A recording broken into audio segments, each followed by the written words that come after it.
So record the session so that whatever you present, also remember to share the screen so that I will be able to see your slides. As I said, it's optional to show your face, but I strongly encourage for better presentation and communication. So by doing that, you will be able to record the session. Then after your session is done, the recording will be sent to your email.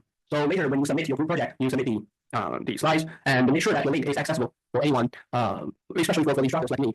Make sure I can click the link and access that recording. That will be fine. So it's here under Zoom, under more recording. Questions? Okay. Now, so let's quickly recap and continue for lecture 10. We start talking about functions, and we somewhat ended around the scopes, which we encountered a pretty challenging example, trying to distinguish the difference between the local reference, the local names, and the global names, and before the building names. So hopefully you can figure out how this exercise is representing. But the general suggestion is that if you are writing your own code, try to avoid using exactly the same set of variable names locally or globally. In that way, you can completely avoid this confusion or issue, because if you use the same set of variable names X, Y, Z, both locally and globally, well, hopefully sometimes you may get confused, or you may need to think about the rules, whether you are local, whether you are at a local environment or global environment. But otherwise, if you use X, Y, Z locally and you use X1, Y1, Z1, another set of variable globally, then you will have no issues, right?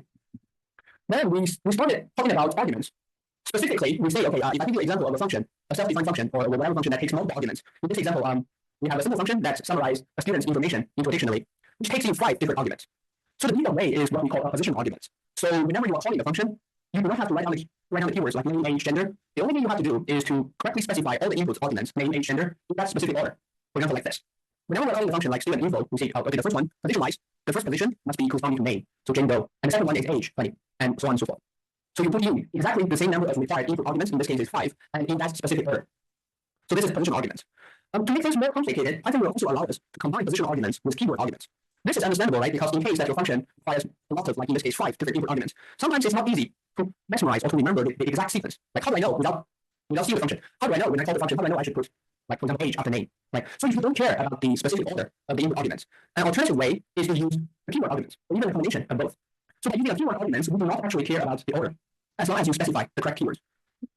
Like we see before, here, the correct order, so the first two are still normal positional, so the first one is name, second one is age. But for the remaining 3, you can actually shuffle in different orders. Instead of sticking to the original order of gender, faculty, and year, here I'm actually putting year, faculty, and gender. And in that way, we have to let Python know that, okay, which one we're talking about. So that's why we need to use the keywords argument. By putting in 2017, like the input, the value of the input before, we need to specify. This is not a direct assignment. Instead, it's just input arguments and specifying the keyword.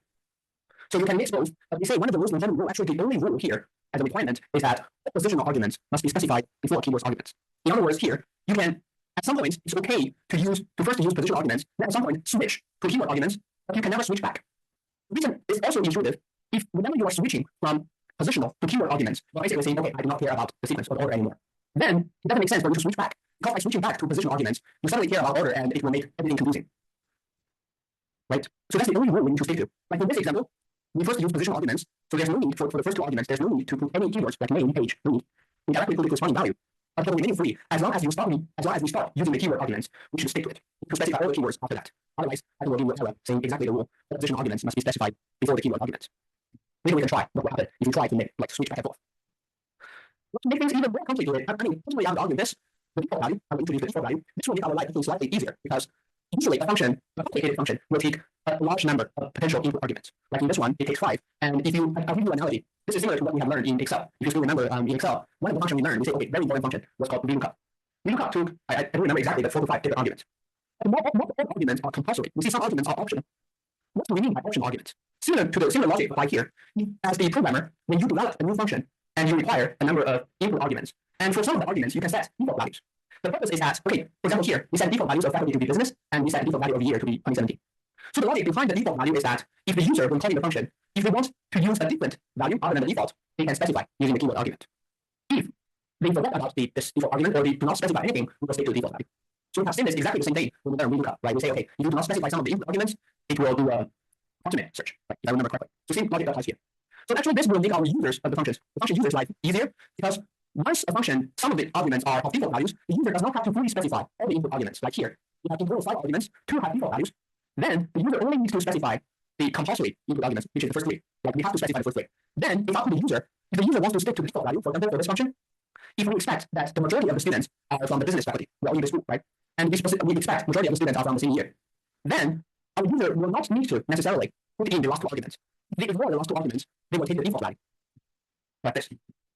And of course, if there are exceptions, means that when calling the function, the user wants to update the value of the argument by using some other value other than the default value, then the user can also do that. Instead of the year of 2017, the user can specify year equal to 2018.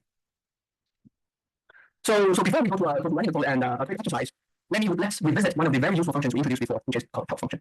We primarily have been using this help function to check the usage of either a built-in function or some other complicated functions loading from external packages. But let me tell you that we can also use this help function to check a self-defined function as well. Basically, like, why do we use this? To find the function is, especially if we're having a very long Python file or multiple number of functions. When we're using this help function, it will show both the required arguments like this. For example, when we apply the help function that we previously defined, student info, it will show all the required input arguments, some of their default values, as well as the description, the triple quotation mark, like this. So we mentioned in the previous time that whenever you define a function, it's optional, but it's a good practice to briefly describe what this function does. So here we say, using a triple quotation mark, like this function summarizes student information into a dictionary. So whenever you use a help function to look up the information for this function, well, this description will also show up. Let's see. So this function summarizes students' information into a dictionary. So let's try running the codes together to have a better understanding. So same as before, I don't think it's very, at least for this notebook, it's not very complicated to set up the environment. Again, for illustration purpose, I'm going to use the online version, but feel free to use the local one. Right, this should also work. So we will start by defining the function. So by the way, we didn't explicitly talk about this, but if you want to call a function, before you call a function, you will have to run the cell that defines it. Otherwise, Python will tell you, okay, the function name is not cannot find anywhere.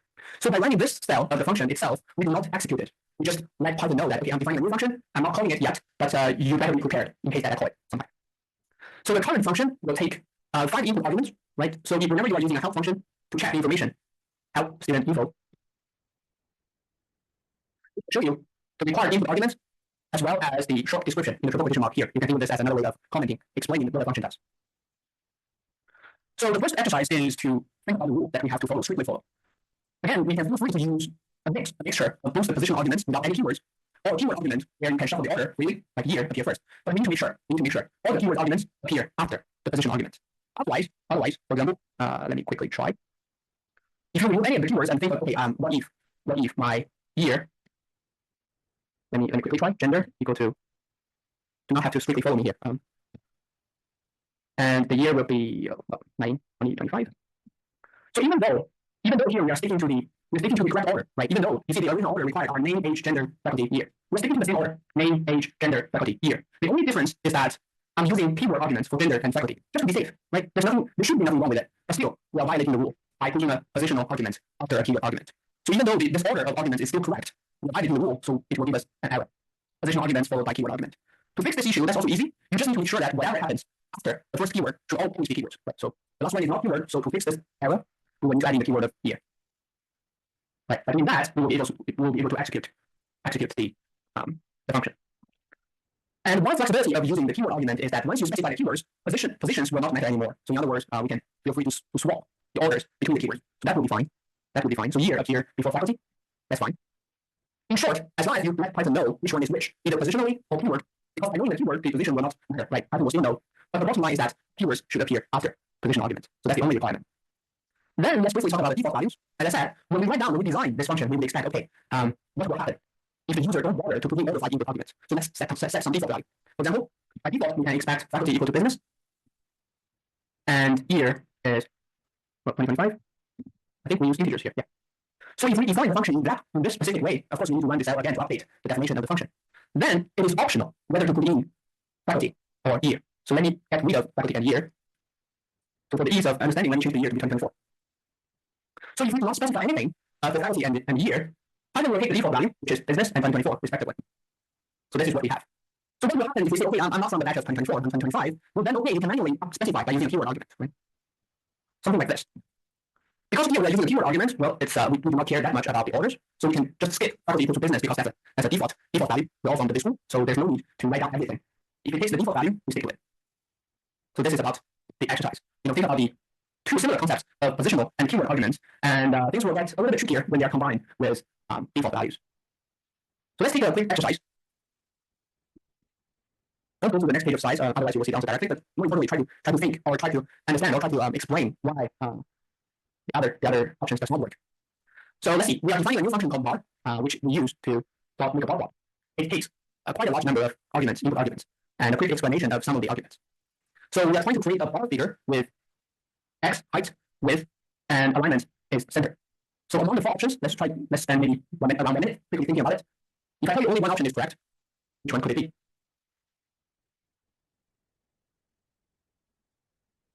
If you forget about some of the concepts, go back a few slides to check again on the positional and keywords arguments.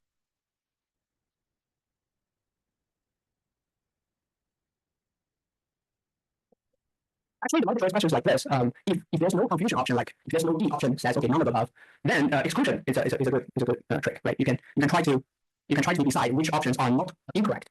Then the only remaining one must be correct, right? So let's quickly think about this. Specifically, we have the first two arguments that are required and height. So we do not take any default values. So in other words, we have to put in the value for x and height. All the remaining arguments are optional. They have their default values. If we do not put in any specific values for the remaining arguments, they have their default values like width equal to 0.8, align equal to center, which is what we want, right, with an alignment. So to start with, let's take a closer look at each option one by one. Without the look, without even checking the usage of the original function, we can directly rule out option A and B, right? Why? Because it's violating the rule. We say very clearly, and we go back a few slides, the rule here, let me repeat one more time, all positional arguments must be specified before keyword arguments. So positional first, keywords, all towards the end, no switching back. So what happens in A and B? X height. Whenever we are referring to the keywords and making an input argument, we're using the keyword argument. And what did we say? Whenever we use the keyword argument, we must stick all the way using keywords. But in both the options A and B, we are using a positional argument of 0.8 without specifying any keywords. So that is the violation of the requirement. So positional arguments appear after the keyword arguments, so A and B are incorrect. C and D, where they are quite similar, the only difference, well, they are similar in a way that no keywords argument, only positional. Then we need to think about, okay, because they are both positional, the only difference is that the center, right? So we can do a quick count. Because it's positional, right? So the first one should map to x, second one should map to height, 0.8 should map to width, all correct. Then the next one, center, should map to bottom. So what we actually want is center map to the next one, alignment. So as a matter of fact, because the center alignment is already what we want by using the default value, we can rule out option D because it's the position matching is incorrect. So that will give us only the option C. So C is correct. I mean, sometimes the shorter, the better, right? Questions about this exercise? Well, next week, we will see some of the multiple choice questions will not be as complicated, but to maintain our roughly the same level of difficulty, sometimes I will give you a fifth option of, all of the above or none of the above, which will make things a little bit trickier. Then let's quickly start talking about modules and packages. After talking about functions, right? So actually, those are the three different layers if you are trying to compile a project or compile a library on your own, or not library, but package on your own. So we'll show several examples which we already learned about modules. So let me quickly try to explain what are the differences. Actually, I was checking with Copilot when I prepared the lecture, asking about what are the differences. What are the differences between functions, modules, and packages? So let's see how it's well explained by a lot of models. Function, as we already seen, Lecture 10, is a reusable block of code that performs a specific task.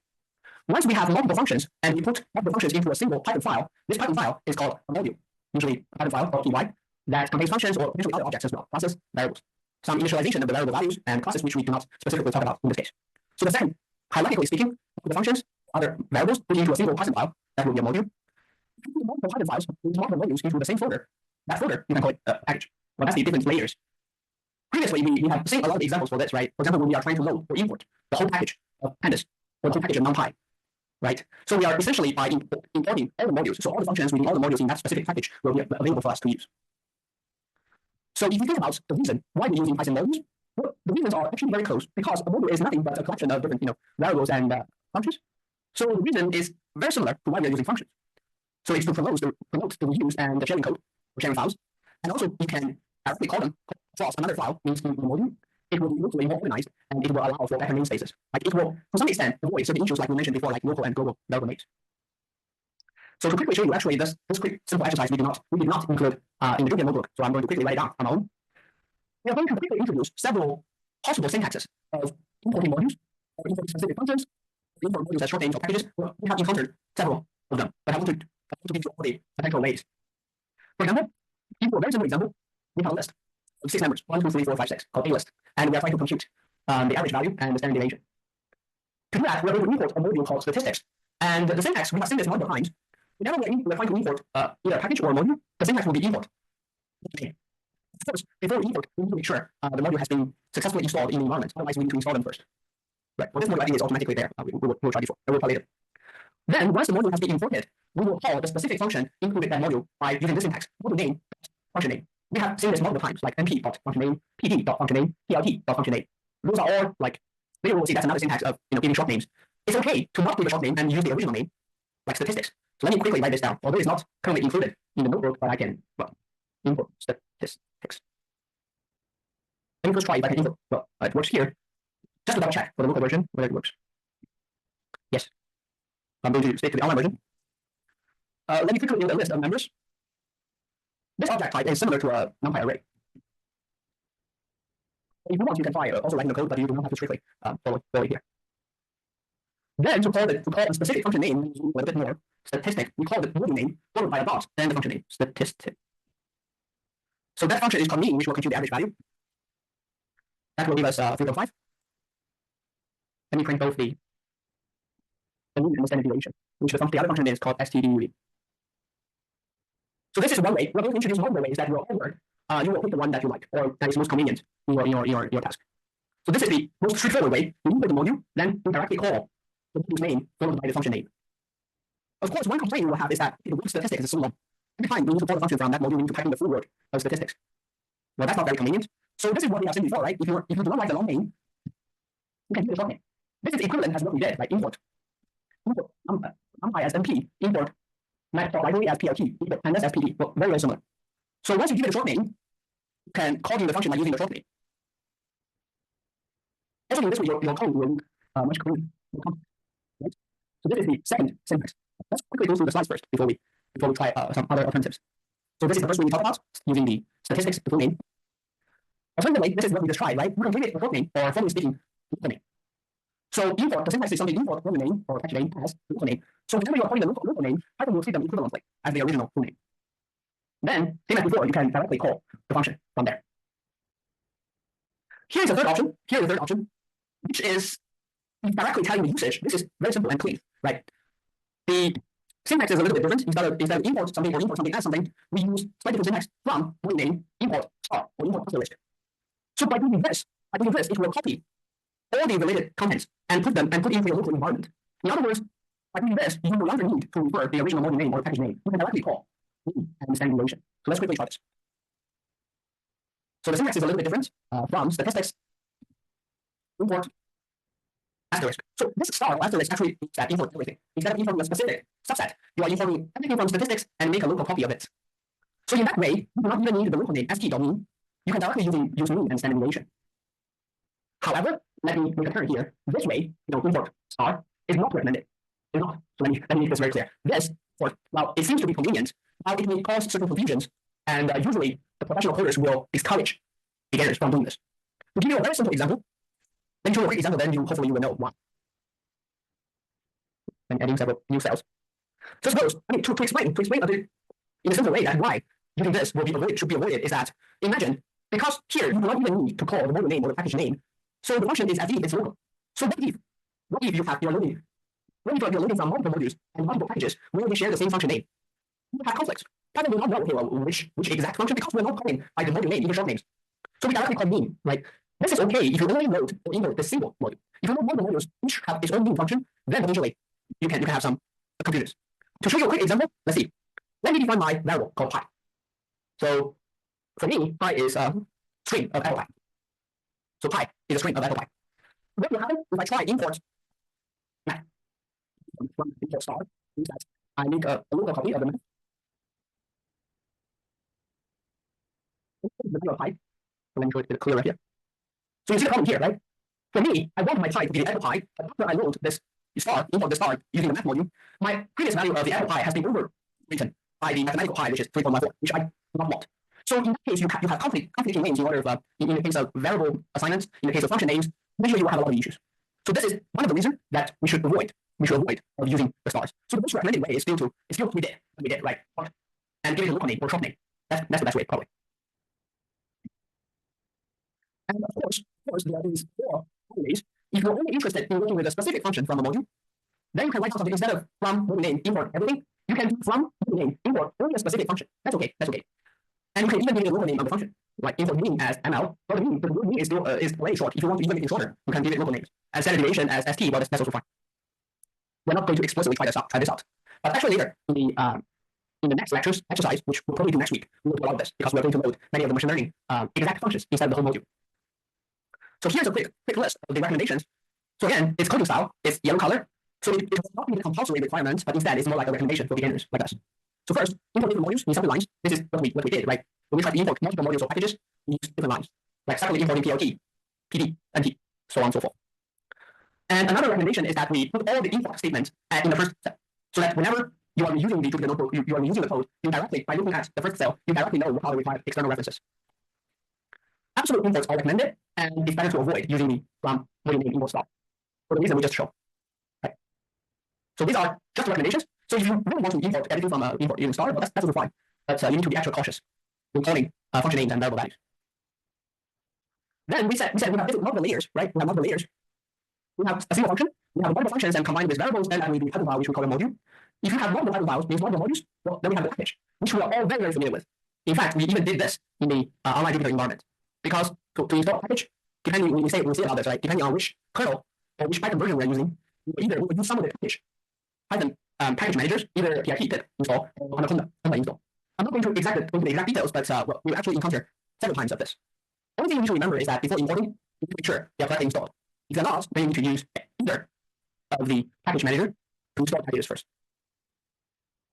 Then let's use the remaining time to work on a specific example, combining multiple functions to achieve a common task. So let's design a game together. Arguably the most classic game ever in our human history. One of it's rock paper scissors. Like, I think the rule is so classic that everyone knows it and everyone once played it before.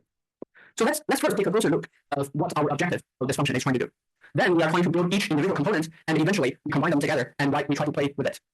Actually, the slides, this part of the exercise, this function was designed like 7 years ago. At that time, large models was not really a thing. But from year to year, well, using large models will make this as easier and easier. So later, we can probably try what will happen if we directly ask large models like Copilot to generate the Python code for this. So 2 or 3 years before, it was not good. But nowadays, within 30 seconds, you can generate the full set of code for the design of the game, and you can improve anything about it. Yeah, let's think about how this game should be designed first. So we're not going to further describe the rules of rock paper scissors, right? Suppose that we are the users to play this game against the computer. So in each round, this function will ask you to make an input.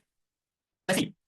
We use R, 3 lowercase letters, R for rock, P for paper, and S for scissors.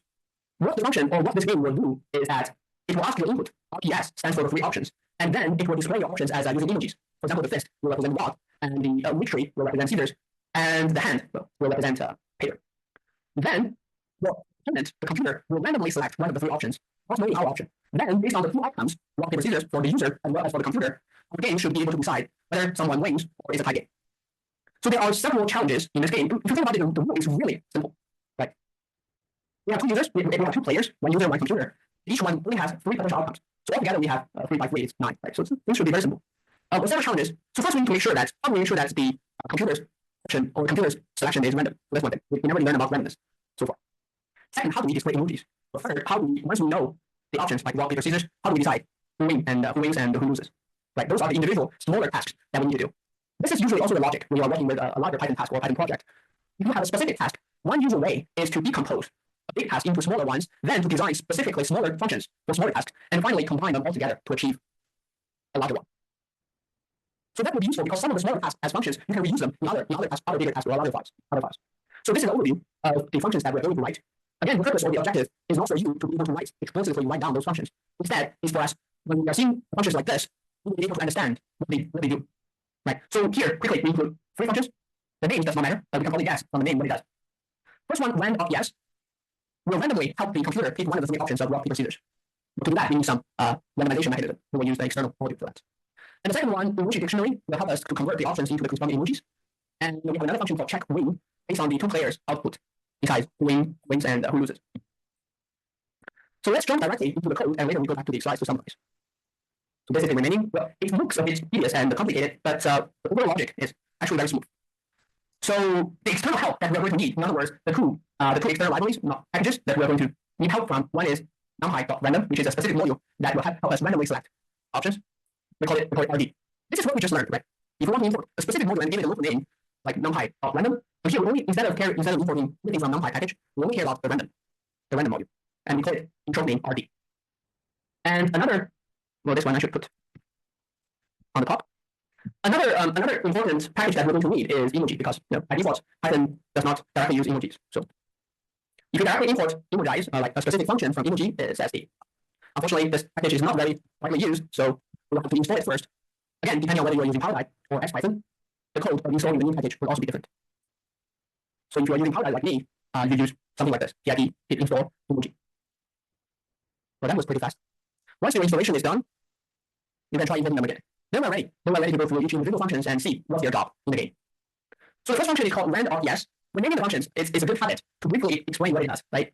Random deciding RPS. And the description, this function randomly generates rock, paper, scissors for the computer. Because for the user, we decide. So there are many different ways to do this. Well, let's see what it does. We first generate a string, RPS, consists of 3 letters, R, rock, paper, scissors. And then we are going to call a function called rand_int. I'm not trying to teach you how to use this function, but well, if you want to know, we can actually check using the help function. RD, rand_int. Actually, from the name, you can probably guess, right? Random integer. You can see what it does by using the help function. We turn random integers from low to high. Low is inclusive, high is exclusive. So, roughly speaking, you can try play around with this. So let's see what we generate. Rand_int 3. So let's try what the rand_int 3 will generate too. The interesting thing about this function is that, okay, I generated 3 2s in a row. I thought it was broken. The useful thing that we need from this function is that it's random. It's random. So every time we ask to generate a random integer of 3, it will generate equally likely 0, 1, or 2. So if I run this code multiple times, each time will generate with equal probability a different integer of 0, 1, and 2. Because 3 as the uppercase will not be upper bound will not be included. So why do we need this? We are going to use this as an index so that when we combine this index with the string we define, it will return us one of the letters R or P or S. So by doing this, we let the computer randomly select one of the 3 options of rock, paper, scissors. So this is what we do. Right? So once we define the function by running the code block, we can actually play around with it. rand_RPS. Note that this function is very simple. It does not require any input arguments, so you can directly call it. So you can try calling the function as many times as you want to see how it randomly generates an output. R, P, or S. Like every time, usually it's different. Each with 1/3 probability. So to achieve this, we will rely on this rand_int to randomly select one of the 3 indices of 0, 1, and 2, then map towards this string. Right, so this is what our first little component, our first little function is doing. Then it's something a little bit trickier, but it's also straightforward. Let me quickly introduce a function from the emoji package called emoji. Well, of course, this is less important. The objective is never to remember or know how to use this, but the focus is on the next function, which is called emoji dictionary. So we don't need to care about all the syntax or all the details, but let's see what are the input and output of this function. So since before, the input is none, so we do not require any input. But what is the output? So the output is a dictionary that for each of the option rock, paper, scissors, it will find the corresponding emoji. So how do we exactly do this? For rock, we are going to find the emoji of fist. Later we will see. We'll also see that in the slides. For paper, we see the emoji of raised hand. And for scissors, we see the emoji of victory, V. Right. Again, the language allows that syntax. We do not care too much about this. So this is what we have as the output. So the output. So this function is only making the game a little bit more visually interesting, because without using emojis, you can also directly using RPS. That's also the game. But using emojis, by using emojis in this way, we are trying to visualize each option by using these little icons. Right. So R means here is block, here is paper, here is scissors. So this is less important, just for the fun of it. And then the check win condition. The check win function is, well, this is the key, or this is more important. Let's take a closer look what it does. First, it will require 2 input arguments. One is computer's choice. The other is player's choice. So by right, both the computer's and the player's choice should be R, P, or S. So there's a total of 9 different combinations, right? 3 by 3. Well, if you want, if you don't bother, you can actually specify for all the 9 combinations who wins and who loses. Well, that's my option, but it's a little bit dumb. Here we are using a dictionary. We're using a dictionary to indicate the relationship between the options. We call this a range dictionary. Specifically, we call what the dictionary does. For each label in the dictionary, it has certain values. So for R, we have the value of S. So what does it mean? If we check the value of R and its value in the dictionary, the value is S, it means rock, means scissors. Later, when you actually play the game, you have that understanding. So for the 2 players, input, both R, P, and S, we will check the computer's value, because the computer's value is supposed to be only one of the 3, R, P, or S. Then based on the player's value, if it corresponds to one of the 3, then we know the computer wins, right? Rock beats scissors, paper beats rock, scissors beats paper. And then we check. So this is the following logic. Once we define this winning dictionary, who beats who for the 3 options, who beats who, then we can use an if condition to decide for 2 players who wins the game. Of course, there are ties. Actually, there's a 1/3 chance that there will be a tie, because if the computer's input here, by the input, we have both input computer and player. Computer is one of the RPS. Player is also one of the RPS. If they are strictly equal, means that if both are R, or both are P, or both are S, then we have a tie game. Then we will return a tie. Otherwise, if the 3 inputs are different, then we must have a winner. Right? If we have a winner, then it's one of the 2 cases. Either we can look up the winning dictionary of computer to be the player, or vice versa, or the other way around. For example, let's think about this more closely. To give you a concrete example, suppose our computer generates a R. Then, depending on our player's output, which is either R, P, or S, if our player also plays R, means walk versus walk, then it will directly return pi. Hopefully, you still remember from what we learned in the previous lecture, a function value should only be returned once. So if there's a pi and the return is pi, the remaining code will not be executed. Otherwise, if it's not a pi, means that the computer has a rock, and the player has either a paper or scissors, then of course we will have the winner, but we need to look up in the dictionary. So a computer has a rock, then we need to look up whether a win dictionary computer equals to player. In other words, our computer has a rock, we need to check whether our player has scissors or have paper. In other words, which one is in the front in the dictionary? If it is the first case, when dictionary computer equal to player means that rock beats scissors, means that the player plays scissors, then the computer will win and it will return lose. Lose means our user will lose. Otherwise, if it's not this case, then the only remaining case could be, again, we'll use the example of computer being rock. If it's not a pi, and if the computer does not beat us, then we beat the computer, means that if we look up this dictionary, we must be papers to beat the rock, then we win. So this is many of the ways that we decide who wins by using a dictionary. Later we may see some alternatives. Again, it's not the most important thing trying to replicate how to use this dictionary to decide who wins, but to understand the logic behind this. Right? How to use a dictionary to do the lookups, RPS, by their options that they beat, and based on the input of both the computer and the player to decide who wins the game. So let's also run this function. Make sure every function is being properly defined by running the cell. And finally, after defining all the individual components, we are ready to define the big game, which we call yes. So we add a quick explanation here. The function RPS is used to play rock, paper, scissors game. So within this larger function, we are going to call the individual smaller functions. So to start with, we will first call emoji dictionary. That was the function before.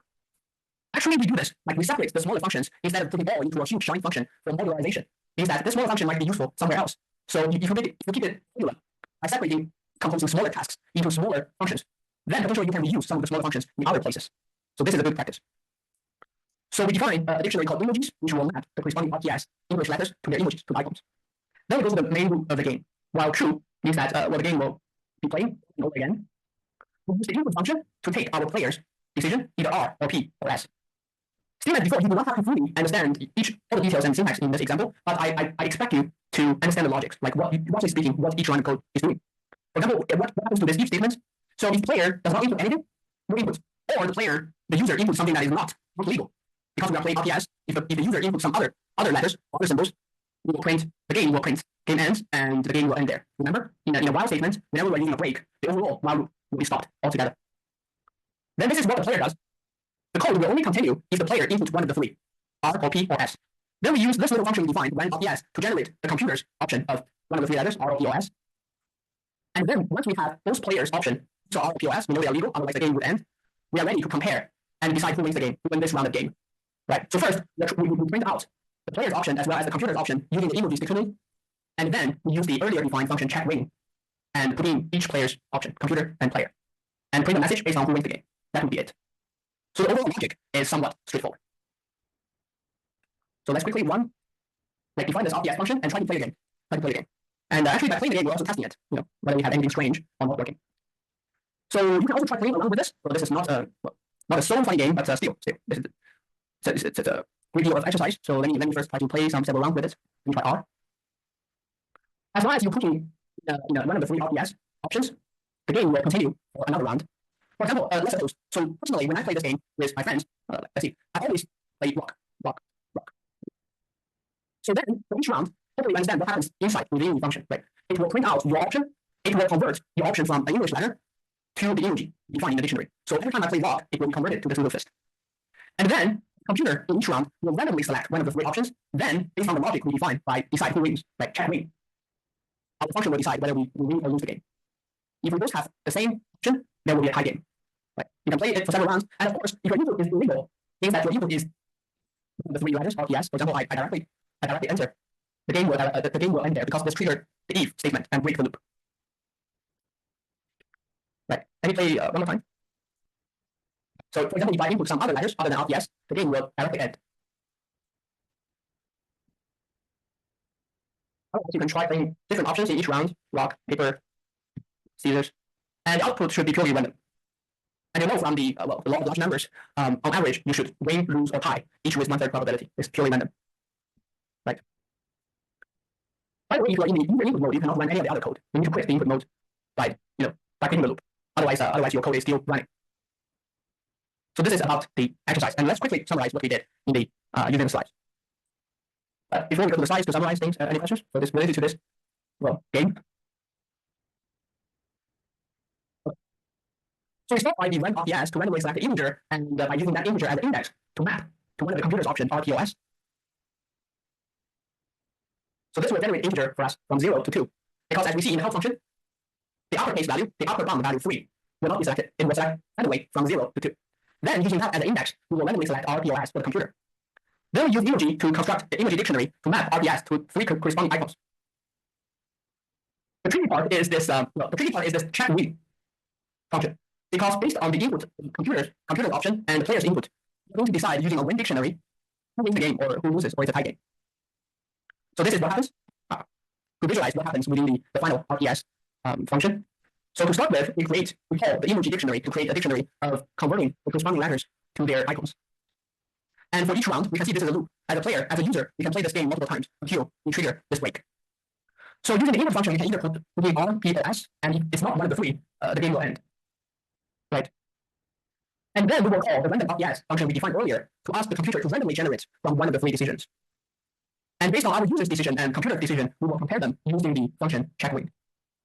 And of course, first we print out their visualization of emojis for the corresponding options. So there can only be one of the three outputs. Either the user wins, it will print out you win, or you lose, or it's a tie game. So that's the overall logic of how this game can be designed and realized.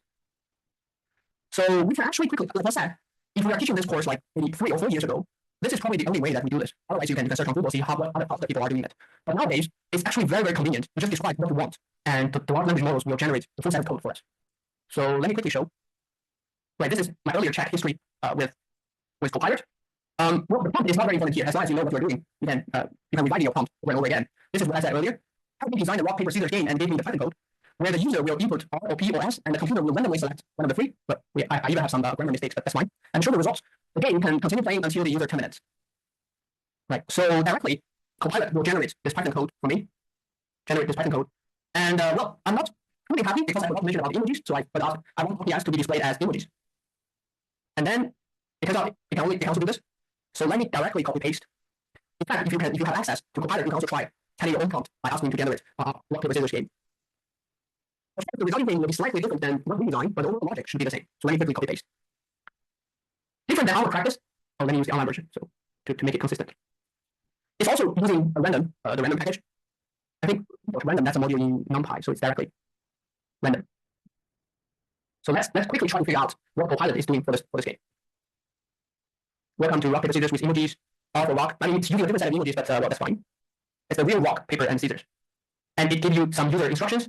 Let's see the logic. Instead of the emojis and the user guidance, let's see the logic.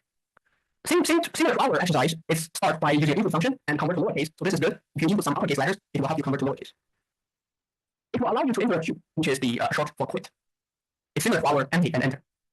And it also thinks of other choices of if our input is invalid, it will throw invalid input. But instead of break, it will continue, it doesn't matter. Then it will use a slightly different function, but also randomly choose one of the options. And it will quickly compare instead of using a dictionary. It's using the dumb way. If our logic is the same, if our inputs are the same, rock to rock, paper to paper, scissors to scissors, then it's wrong. If our user is R, rock versus scissor, then we win. If it's scissor versus paper, then we win. If it's paper versus rock, then we win. Because think of it, you probably have 3 by 3 input of 9 possible combinations. For the first 3, where we have equal outcome, is wrong. For the next 3, rock versus scissors, scissors versus papers, papers versus rocks, okay. Then we cover 6 out of the 9. What happens to the remaining 3? Of course, we lose. Right? This is symmetric. Then the game will be something like that. 25, let's have a slightly longer than 10 minutes break because there's one thing I need to talk about, which is very important. So if you go to Canvas, if you haven't done this, some of you may already done this. Towards the end of the semester, we are supposed to. It's optional, but I highly encourage you to fill in this so-called LOQ, which is the Learning Outcome Questionnaire. You can either access through Canvas, or you can directly Google CTU-LOQ. Basically, a teaching evaluation questionnaire where you can provide some feedback or what you like or dislike about the course and about me. So I would highly appreciate if you can complete. You do not have to. If you can try to complete it during the break. If you don't do it today, the deadline is 7th December, so before the exam. And during the break, if you have any questions, come talk to me. Otherwise, I highly appreciate if you can do this. Let's come back around, I don't know, 30, 30, 36, 38. And we can also use the mobile phone to do this. Let me see.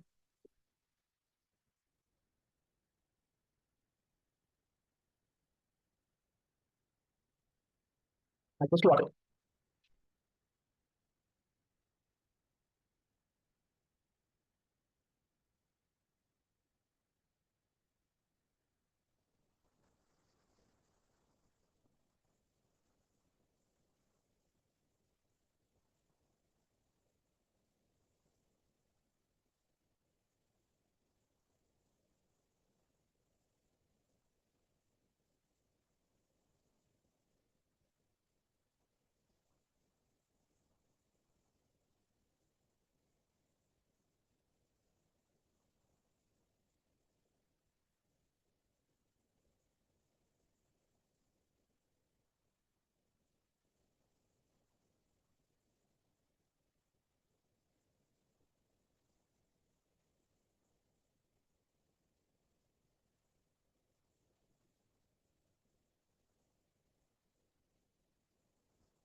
Okay, let's continue. For those of you who have already completed LQ, again, let me repeat, much appreciated. And for those of you who still have time before that deadline, so I strongly encourage you to fill in the questionnaire.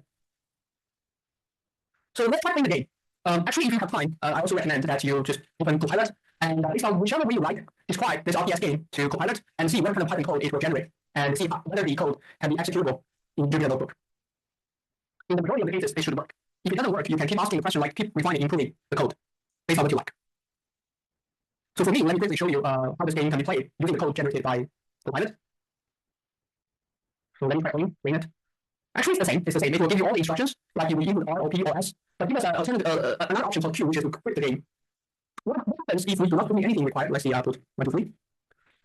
It will show invalid input. Please enter R, P, S, or Q. If you put in Q, the game will end, and probably that's the only way to end the game. So this is actually very important. When you write down when you write your own function, and especially in a loop, you need to make sure that there's a way to break out the loop or to terminate the loop. Otherwise, your code might be stuck in an infinite loop, which in that case you will need to restart, pause, or like the end, the current running code, and probably restarting everything. So let's try playing the game all over again. I put either R or P or S. It will show our option and the computer's option using the emojis, and depends on whether we win or lose. It will also show a crying face or a smiley face. Let me try if I can win. Okay, if we win, it will congratulate us. So this is the logic. Very similar to what we did. And if there's anything that you are not happy with the current version of the code, you can easily either edit on your own, or alternatively keep asking Copilot to improve the code for you. For example, I'm not going to explicitly try here, but if you want, instead of these few rock, paper, and scissors, you want to change to another different set of emojis, you can directly ask Copilot to update for you. Right? Maybe I'll give you several minutes to play to kind of get your own version. Later, we will actually briefly talk about the language model and large language model. So that one thing you need to know is that even when asking the same question, for example, if you are using the exactly same font as I did, for example, like if I give you this and you copy paste the same font, the same requirement, and you put it into the same version of the large model, potentially it is still possible to generate different sets of code. For easy tasks like this, most likely different versions will all work. Only minor differences because there are visually multiple ways to achieve the same task, right? To design a game.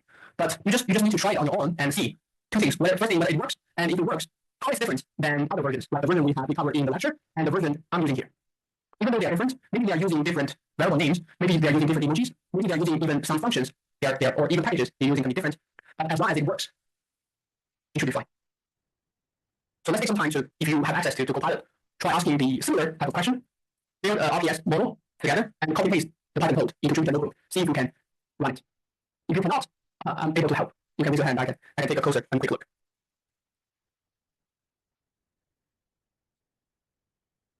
So let's spend 7 minutes on this, and before we really go to the large model section. Any questions? This will be a good moment to check with me.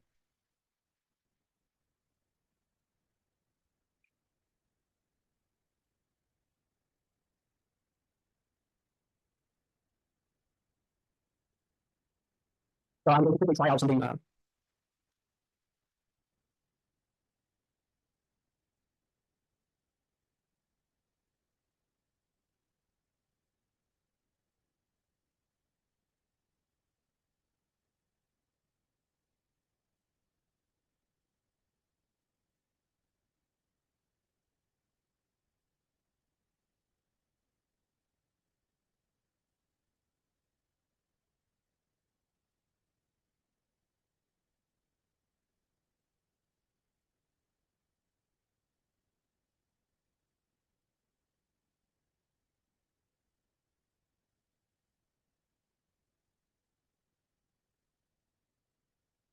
Any questions? Any questions?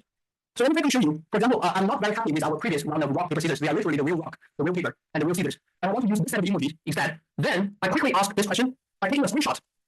By taking a screenshot of this. Taking a screenshot of this part. So see here. Taking a screenshot and ask for the RPS game, I want the emojis to look like the screenshot. And then without 10 seconds, it will generate a new set of code with the updated emojis. So this is actually very intelligent. And then I can play the game with the updated code in the same way. Right. Instead of the previous set of emojis like rock, paper, scissors, we're using the consistent as in our previous practice. For some reason, I cannot win. Let me try until I win, then we will continue. Come on. Okay. Something like this. Then we can quit the game by typing in Q. So it turns out how much the large models has been improving. Maybe next year at this time when I'm teaching this course, everything will be different all over again. Because last year it was not this intelligent. We didn't even try. So having that in mind, let's quickly jump to the related next topic, which is briefly talking about some of the foundations of language models, then start talking about large language models by only just briefly touching on the surface of it and with exercise. But maybe the exercise we need to do this next week. So I guess you are all very familiar with large language models because I hope everyone will be using it, no matter which version it is, Copilot, DeepSeek, Gemini, GPT, on a daily basis, because this is very, very useful and it's becoming even more and more powerful. Actually, I'm not sure if you've been following the news. In the past week, we have 2 new versions of being released. I think GPT 5.1 and just yesterday, actually, Gemini 3, which I see a lot of different people from different industry, from academia, was just being fascinated by how well Gemini 3 is being able to, how powerful it can be. But today's, for this introductory lecture about, we're going to, rather than directly jumping into large language models, we're going to first start by briefly talking about language models. So different than the large language models, the term language models have been there for many years already. Just because it's not large, so historically speaking, the usage is quite limited. But let's try to understand how it works. Actually, if you still remember, back in lecture number 1, we spent around 5 to 6 different slides, briefly talking about some of the background of language models. At that time, I mentioned something like, okay, you can basically think of language models as a word guessing machine. So we will take it from there. So historically speaking, the language model is kind of a problem. It's a machine learning problem that we want to train machines to be able to predict our next word and to generate like human sentences. So to start with, let's think about a very simple example from a human being perspective to rank following 6 different sentences in order of their plausibility. The plausibility meaning, okay, how much of a sense do they make for each one? Jane went to the store to Jane went store, Jane go to the store went to Jane, the food truck went to Jane. So I don't think we need a vote or a show of hands before we decide that only the first one is the one that's making the most sense, right? Because if you quickly compare all the other 5 candidates, the first one is the common English expression, while the other remaining 5 has its own column. Some are grammatically mistakes, like Jane go to the store. Well, that's not correct. Some are just intuitively unreasonable. For example, the food truck went to Jane or the store went to Jane. We just don't see things like that. So intuitively speaking, for the language modeling problem, we can think of this as guessing in a probabilistic or statistical manner how likely is a certain expression or is a certain word appears next. So to give you a more concrete example, thinking about human being-like conversations. If I talk to my colleagues, we will say something like, how are you this evening? Well, the common expected reply will be something like, okay, fine, thanks. How about you? Those are the most common conversation. In other words, it is more statistically likely to happen. Some of the other, unlikely, but still with non-zero probability would be something like, how are you doing this evening? Has a thief broken into a house before? Well, this is unlikely. So if we talk about statistical, or if we talk about probability, the probability of seeing this text connect to each other is order of magnitude smaller. Just to give you an example, one could be 10 to the power of minus 15, the others could be 10 to the power of minus 9. So millions of times, more than millions of times difference in terms of the probability. It's not small, but one is just impossible to happen. Then, to introduce the fundamentals, the mathematics or the statistical knowledge behind the language models, which is the chain rule of probability. Forget about the expression. I'm not here to teach math or statistics, but I think everyone's supposed to have already learned the chain rules, or at least conditional probability in your either high school or probability course in your college. So if you think about a probability of a sequence of then by the chain rule, actually, for example, if we are seeing 3 words in a sequence, the probability of observing that exact 3-word sequence, like how are you, actually you can decompose into 3 individual components. The probability of the first word multiplied by the probability of the second word conditional on the first words, and then the probability of the third word conditional on observing the first 2. So probability of how multiplied by probability of R given probability of how, and so on and so forth. So if you have a long sentence, you can decompose the overall probability of seeing that sentence by multiplying each of the conditional probability. And in mathematics, we call this chain rule. You do not have to remember the expression, just try to understand how we decompose it. So this is the fundamental of language model, because as I said, you can always understand any basic language model as a word guessing machine. Based on the words that we already appears before, we are trying to guess which word will appear next. For example, suppose we already have several words appearing this way, the student and there. Then based on the probability distribution according to the chain rule, several most likely answers could be the students open their books, the students open their laptops, their exams, their minds, and the remaining other options. So one thing we learn from this type of modeling is that what appears next will heavily depends on the history of the words. In other words, the context. Right? So whenever you have a new word according to a certain probability distribution, a new word being added into the sequence, like we start from a single word, the, well, then according to a certain distribution, we have the students, each time according to a distribution, probability distribution, a new word will be added in, and eventually the overall sentence, we are trying to build the sentence in a way that it looks like human-generated message. This also explains why, as I said before, if we give the same message, same plot, to the same version of the language model, it is possible that it will generate totally different output, because everything is probabilistic, everything is statistical. So there's nothing certain, there's nothing for guarantee. And usually, like what we mentioned during the first lecture, for each of the smallest units, like here, for example, you can think of each individual word, we call them tokens. Those are the fundamental units that large models decompose a sentence into smaller pieces. And the overall larger context or the training data, we call them usually corpus. Well, those are the terminologies or jargons. But so once we understand what is the mathematics or the statistical mechanism behind language models, they're not into large models yet, they're not large enough, but still, the mechanisms are similar. Then we we will understand typically what we expect from them. Specifically, large models, language models, sorry, I keep using the word large, but it's not large yet. Language models, usually they can play a role of, give you several examples, either a judge of grammars. For example, I give you two example sentences to the language model, and the model will be it's very easy for the model to decide which one is correct. Correct, it does not even know what we mean by correct grammar. So, for example, the two options are the boy runs and the boy run. Because we learn English, we know, okay, the first option is clearly the grammarly corrected version. The second one is not. But language models does not understand this. How it's detected which one is correct is based on all the historical collected data. So by looking at the historical data, the model will say, okay, I see, statistically speaking, the boy runs appears many times. But I never see, or I very seldom see the boy run. So based on that, I will decide the first option is more likely, so the first one is correct. So this is the mechanism, how it works. And this is also the reason that we see the output from the large models, they look so realistic. They look as if they understand what we're talking about, but sometimes they just doesn't. It's just trying to guess what's the next word. Right? Using the same logic, the language models behave as if they understand the human logic, right? The human possibility. For example, to give you another two options, one is the woman spoke, the other is the sandwich spoke. Well, both options are grammatically correct, but as you can see, the first option is statistically much more likely. Because in the historical data, like in the newspaper, in the book, in the novel, we encounter this kind of expression more often. Like we have people say the woman spoke something much more frequently than someone says, okay, the sandwich spoke. Maybe we have certain expressions like this, but statistically speaking, it is very unlikely. Order of magnitude less unlikely. So that's why for a language model, it will decide that, okay, the first one is the option based on probability distribution. Right? So a similar logic will explain why the output from large models, sorry, I keep referring to large, language models generate consistent output. Means that it's a continuation of your conversation. Like you would expect to see something like, hello, how are you doing this evening? Okay, the reply would be something like, fine, thanks, how are you? But historically speaking, or from the training data it collects from the corpus, it never, or it rarely encounters something like, hello, how are you this evening? Which is responded by, at your house, never been broken into or something. That is inconsistent. That is not natural. So whenever something is not whenever something was not natural, it does not appear very frequently in the data. So probabilistic speaking, it will not be selected with a high probability. Right? So by using this several examples, hopefully it explains to you without understanding human logic, language models can still be able to generate sensible results. The last point is debatable, so I put a question mark there. Sometimes we also use language models as a fact checker, for example, as a repository of knowledge. For example, if you ask any language model, Barack Obama was the 44th, ask the model to finish the sentence, the model will finish the sentence in the correct way, which is President of the United States. This was because, well, this is a fact that has been used or has been referred in many places. Right? This is the fact that Obama was the president. However, I put a question mark here because sometimes we also know such thing called large model hallucination because of the huge amount of data. It is not 100% reliable all the time. So sometimes it will give you false fact.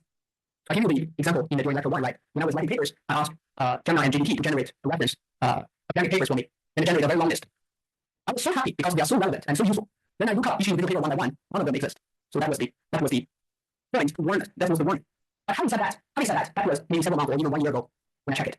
Nowadays, those models are evolving. Large models. They're evolving on a daily, like weekly or even daily basis. So let's hope that after several months or after years, those models can perform much better. Certain versions of the model now for fact checking, they are now already very good. So the question mark, hopefully, it could be removed sometime in the future. Actually, this language model, without adding the term large, has been there for a long time. So if you think about it, even without speaking to GPT or talking to Copilot, you've been using this for a long time already. So this is a screenshot we can encounter either in your text box when you're chatting with your friend or when we are writing emails. Sometimes when I reply to emails, the email also suggests me, to automatically complete a sentence. For example, if you type like here, I will see you in the, if the model will try to automatically guess what is your next word. I will see you in the morning. I will see you in the next, I will see you in the afternoon, and so on. So based on the history or the previous history of the chat, or in my case emails, it will try to guess what you are trying to type next. And this will actually save us a lot of time and effort. Right? For example, auto completing. Also, we have seen this extensively in the search engines. For example, if you're using Google and you type what is, you will actually see the most frequently asked questions people all around the world have for Google. Nowadays, the first question would be, what is a large language model? What is generative AI? And quite related to our topic of the course, what is business analytics? That's the question we actually ask ourselves in lecture 1. What is Gemini? What is LLM? And so on. So those are the so-called frequently asked questions, which essentially is the mechanism that language models are used to generate the output. So let me quickly summarize some of the advantages of the language models. Remember, we are not going through large language models yet, but only with the relatively small language models, it will have the following advantages. And historically, before GPT even emerges, people also use that for the following tasks. So first, we can use them for machine translation, right? Because probabilistically or statistically speaking, in terms of translation, it will compare across different languages and select the ones that is most frequently used. For example, if I want to translate something from Mandarin into English, strong weights, Mandarin, right? So in terms of, so suppose we have two options in English, strong weights versus large weights, which is a direct translation of the two characters. And the language model will check the history and see, okay, in English expressions, the term small wins was referred much more frequently than large wins. People just don't use that. So in terms of translation, instead of making a direct translation, which is not very accurate in English of large wins, it will prefer small wins, simply because the probability is higher. So that's the first usage of the language model. The second one is similar, is spelling correction. This is particularly useful when you write your reports, your essays, or when I write an email. Sometimes I don't worry if I type in the wrong letter, because nowadays most of the applications will have the spelling correction. For example, I type in a sentence. The office is about 15 minutes away from my house, but I have a typo of instead of minutes, I type in another word, minutes. So what the language model detects this typo is that it will compare what we have typed in against the history and check the corresponding probability. So it is possible that it's not a typo. We actually mean I type in this actual minuets, but the probability is so low that the language model will detect as a typo, and it will autocorrect for us to be something like 15 minutes. So that's the second usage or advantage. Similarly, in another totally different field is speech recognition. It has been there for many years. For many years. For example, if you tell any speech recognition software the following three expressions, in terms of their pronunciations, you can think of this, they are almost equivalent. I saw a van, and the second is also I saw a van. Like if you try reading them out, they're actually equivalent in pronunciation. So how come the speech recognition will give you the first answer instead of the second? Well, you can argue the second one does not make any grammar sense.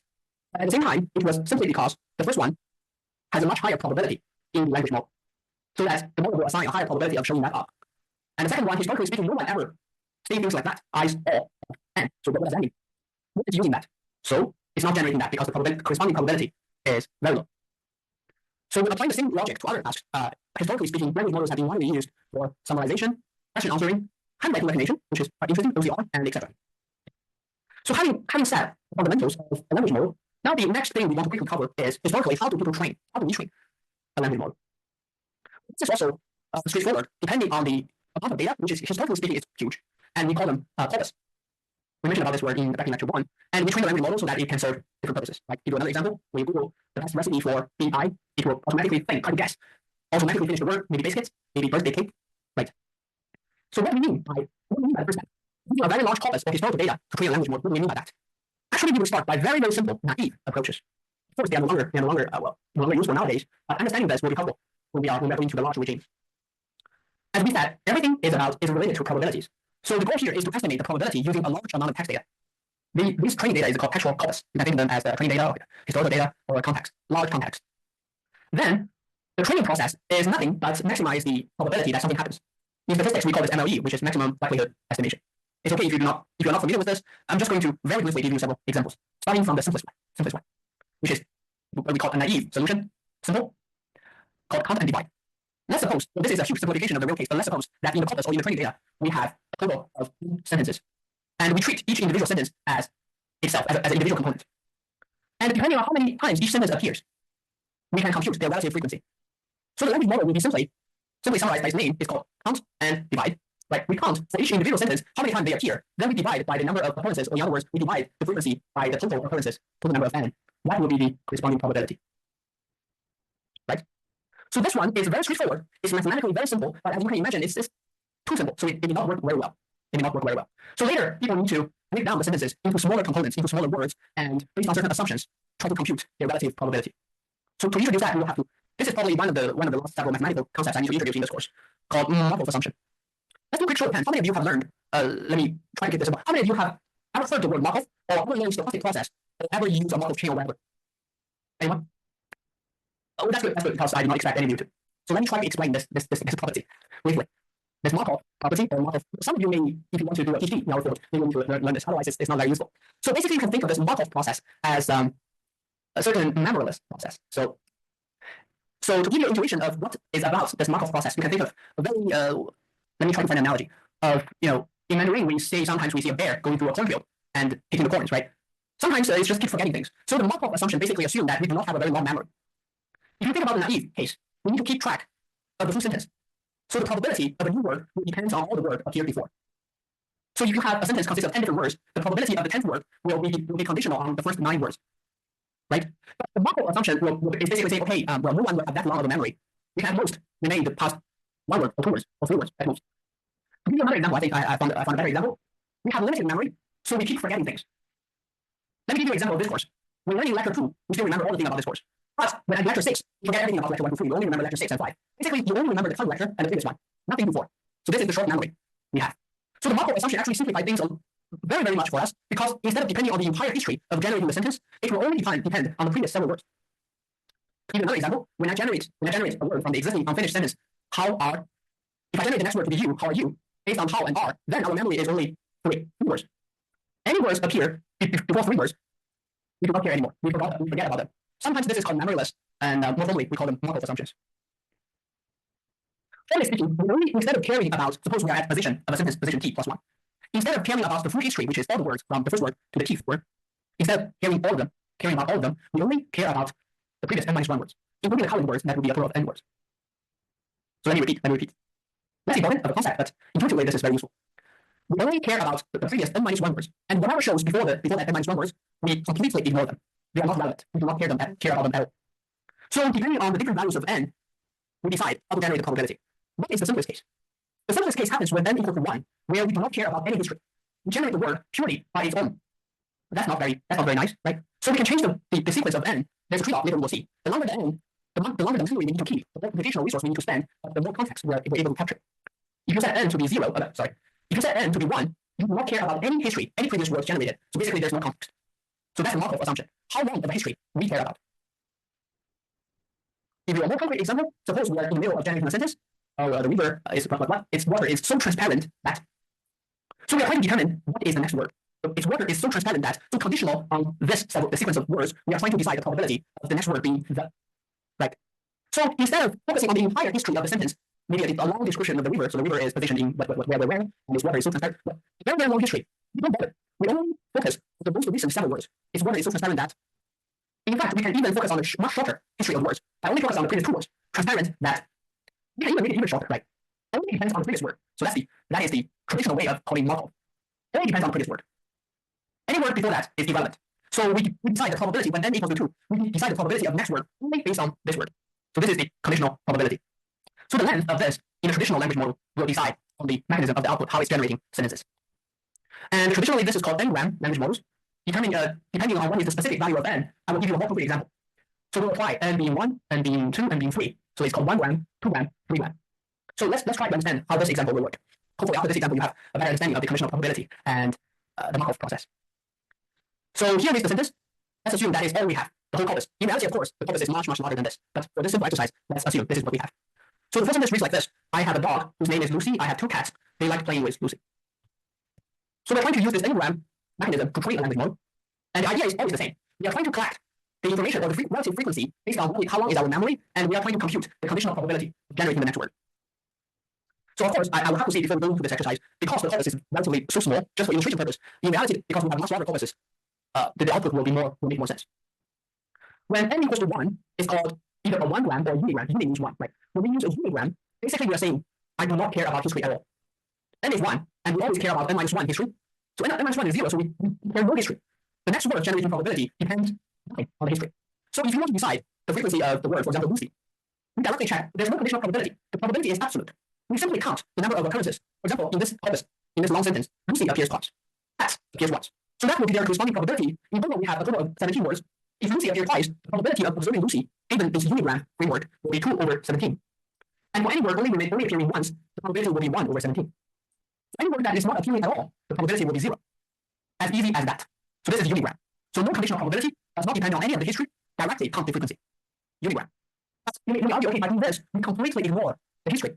Right? But in reality, when generating a sentence, it should depend on the previous word. So that will be the bigram. The word bi means 2, so basically that's a 2 gram. So starting from 2 gram, things will get more interesting.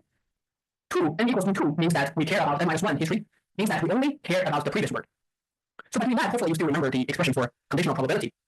The probability of having any upcoming word will depend on the previous word. Specifically, the expression for conditional probability P, A given B. So here B is the previous word and A is the upcoming word. So the probability, let me quickly go through this, I know you don't like math. The joint probability of A and B happens together, divided by the existing probability of already we are having B. So to give you a more concrete example in this exercise, what is the probability that we have over the have after the word I? So it means I have. So let's count. So first, we need to count how many times the word I appears as the denominator. So let's see, I have a dog, I have 2 cats, so the word I appears twice. So the count is 2. Then we need to count the joint probability, which is how many times they appear together as I have. So I have all 2. Whenever I appears, it's followed by have. So I have 5. So based on this very limited corpus, based on this very limited data set, we have a conclusion that whenever we have the word I, it should be followed by have. So that is the language model used to generate the probability of have conditional on I will be 100%. Again, this is a very extreme example because the corpus is so small. If you have a large amount of corpus, this probability will make more sense. To give you another example, well, if you already have the word have, what is the probability that you have that your next word after have is 2? Then we repeat by applying the function. How many times you have the have word in the corpus? I have. So have appears twice. So the denominator is 2. What is the probability that have is followed by the word 2? I have a dog. That's not. I have 2 cats. Well, that's 1. So we have 1 for 2. The overall probability of having the word 2 after the word have is 50%. So if you train a language model using this corpus, it will have the 50% probability after the word have to generate a word 2. And for whatever sequence that you want to directly observe in the corpus, the probability is straightforward 0. For example, if you want to compute the probability of have eating, means that you have the word eating right after the word have. Since we never observe this, the joint probability in the corpus is 0. So the overall probability of generating the next word after have to be eating is exactly 0. So this is the diagram, in other words, two-gram framework, where the current word's generation only depends on the previous word. And we use the conditional probability expression to compute based on the frequency appearing in the corpus. And of course, we can extend to trigram. It's not becoming much complicated. We're using the same logic. For the framework of trigram, we're using 3, n equals to 3. So in other words, we only care about the past 2 words. Now we have a slightly longer memory. We're not like fish, have 7 seconds of memory, right? Now we have slightly longer memory. We care about, well, not very long, but last 2 words instead of only the previous word, the previous 2 words. But in terms of the expression, we are still using the same expression. The conditional probability equals to the joint probability divided by the probability of the previous 2 words. To give you a more concrete example, suppose the previous 2 words are I have. Now you are trying to generate a new word after the expression I have. Then you check the corpus. How many times I have appears? I have a dog. I have 2 cats. So based on this, there's a 50% probability after I have you have a A. The other 50% probability after I have you have 2. Right? So this is how we use a trigram based on the previous 2 words. Of course, if the sequence is never observed in the corpus, like I have several conditional on I have, although it sounds like a possible expression, I have several cats, but it never appears in the corpus. So the joint probability would be I have several, which has 0 occurrences in the corpus, so the overall probability would still be 0. Right, so there's a difference between unigram, bigram, trigram. Simply put it in other words, A equals to 1, A equals to 2, A equals to 3. And we care about no history at all, we care about only the last word, and we care about the last 2 words. Of course, we can generalize to an n-gram framework. If you care about the last 10 words, then you have an 11-gram model. But here's the trade-off, right? The larger the value of n, the longer the history you track, and your computational power required will become exponentially larger. In other words, from 1 gram to 2 gram to 3 gram, you probably need exponentially more computational powers. And also, have a longer history, have a larger n value, will require you have larger corpuses, right? Your training amount of data must be huge, because otherwise, if you keep tracking a very long history of sentence, then the number of occurrences in each sentence will be very, very, very, very small. So you may not even see many of the occurrences in a certain expression, unless your data set is very, very huge. So having briefly talked about the language models, well, they are not modern, they are relatively old school, but they are the fundamentals of the so-called large language models. Well, this is actually one of the biggest examples showcasing what we call quantitative changes into qualitative changes. Because the data set we have, or the large companies they have, the amount is huge enough so that the model have some fundamental different behavior. So what is a large language model? So instead of a large language model, we have a large. So this word large actually means two aspects. One is it's large in memory. So the memory we're talking about is relatively large. It's also large in the training set. So the corpus, or the amount of data the companies use to train large models, they are very, very large, very large. So once the companies usually they have those huge amount of data, they will apply the deep learning algorithms that traditionally they're also there, but well, this is more like an NLP task. The full name of the NLP is natural language processing. So to deal with human text, textual information. So after training on a massive data set, for example, Google will collect a lot of data sets based on the websites, based on all the users' search history, and so on. That's a huge amount of data, and it will consume huge computational power. The large models will be able to recognize, translate, predict, basically do whatever nowadays the model can do. Formally speaking, this is one kind of unsupervised multitask. They apply unsupervised multitask learners. And we're not trying to dig deeper into how the mechanism, how it works. As long as we know how to use them, the majority of us, maybe 5% of us, we only need to know how to exactly use them as a user, maybe a little bit of giving appropriate prompts. 5% of us may have the need to actually deploy locally the large models, but that's already on the scope of here. So to quickly compare some of the alternatives between the large language model, which only became popular in the past maybe 3-4 years, against some traditional, other very advanced machine learning tools like traditional machine learning models, like give you a quick set of examples like random forest, boosting and bagging methods, simple neural networks. And there's a middle stage where it's deep learning, where it's also based on, majority of them based on neural networks. They have the following differences. Actually, in terms of the logics or the themes, those three are closely connected, but they're fundamentally different in the following aspects. We will briefly talk about them one by one. So first is about training data size. traditional machine learning models as well as deep learning, they are capable of dealing with large data sets. By large data sets, we actually mean that, okay, maybe a data set as large as gigabytes. But the large language models, the word large is there for a reason. The amount of data is not something that we can even imagine. It's really large, several magnitudes much larger than the previous two. Also, in terms of feature engineering, this word is relatively old word because the modern models like deep learning and large models, they no longer require a manual feature engineering. By feature engineering, we really mean that, for example, if you are trying to perform a machine learning task, like to predict the demand of a certain product, sometimes you need to manually select the related features. You need to do feature selection or synthesize some of the features. But this is not required for any of the deep learning like deep neural networks or large language models. They will automatically do this step for you. Also, in terms of model complexity, traditional machine learning models like random forests, they all have their structural limitations. For example, each will have their individual drawbacks. For example, simple random forest has been criticized for not being able to increase to a large scale, and so on. Just to give you an example. But the deep neural networks and large language models, they are capable of almost simulate any kind of complexity of models. So after seeing the first three differences, I think we are almost have the impression that traditional machine learning models have been overwhelmed by the deep learning models and large models because the other two seem more superior. But one thing that the deep learning models and large models will never compete against the traditional models is interoperability. This is also one of the reasons that nowadays we're still trying to learn very, very fundamental models like linear regression. Naturally, you may have the question, why bother learning these easy models? Because we can always put them into a black box, deep learning neural network or large models. The simple reason is that traditional machine learning models and sometimes even easier models like linear regressions, they have much better interpretability. You can try to interpret the results, you can explain them. This is also one of the results from feature engineering. But the other two, because they are black boxes, you get whatever you get. You may not even know what happens inside the black box. Right? Well, having said that, in terms of the performance, for example, in terms of if you're trying to make a forecast, in terms of the forecast accuracy, traditional machine learning models are not as good in many cases. And here comes another trade-off. Training a deep neural network, even a large language model, will require, again, orders of magnitude of computational resources in terms of hardware requirement, like the chips, as well as even the electricity. That's also another concern. So this is a quick summary comparison of the traditional different regimes. And that's about time. Next week, we will continue with a concrete exercise using LLM. And after that exercise, we will use the remaining time to go through the previous year's exam questions. But if you have any question, come talk to me now or in the email. I will see you next week.